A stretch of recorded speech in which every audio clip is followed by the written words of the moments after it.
नाही नाही नाही, मी भेटत नाही कोणाला, कारण मी माझ्या समाजाला भेटतो आणि मी काय मैत्री करायला आलेलो नाही. मी समाजाला न्याय देण्यासाठी काम करतोय. मी मित्रत्व निभत नाही. मागत मित्रत्व निभायचं असतं बाबा, मी लय मोठा झालो असतो, मला काही दिलं असतं. मला पैसे नको आणि मंत्रिपद म्हणून. आता त्यांच्या लोकांनी पैसे वाढले ना, तुम्हाला माहित आहे की नाही? सांगतो तुम्हाला. त्यांनी आता एक डाव टाकला होता 4-5 दिवसात 15 लाख रुपये माणूस. वदा पटेल 123 गावातले 100 लोक त्यांना पडायचे होते, म्हणून त्यांनी गेले मुख्यमंत्र्यांचे ओढी पैसे घेऊन. देणारा कुणीतरी आम्हाला 4-5 दिवसात पुरी माहिती मिळणार आहे, त्यावेळेस तुम्हाला आणखीन माहिती देतो आपल्या चॅनलवर. तिकडं पैसे वाटायचे, पण इमानदार पैसे गेले. ते म्हणले हे राहून तुम्हाला खर्चाला पैसे द्यायला लागले तुम्ही आमच्या लोकांना फोडायसाठी 15-15 लाख रुपये, आणि देणाऱ्याला 5 लाख. मग जो देणार आहे त्याला 5 लाख, त्याचे तर लई इन्कम झाला.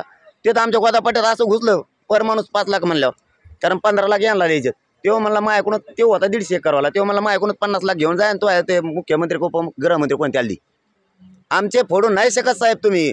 तुम्हाला आणखीन बी गृहमंत्र्यांना सांगतो मी, तुम्ही माया नादाला लागू नका. मी निष्ठावाने इमानदारी, मी माझी जाती विकू शकत नाही. तुम्ही माझ्या नादी लागू नका. गोडी गुलाबीने प्रश्न सोडवा. तुम्ही माझ्या नादाला लागून तुम्ही मला आंदोलनात हलक्यात घेतलं होतं.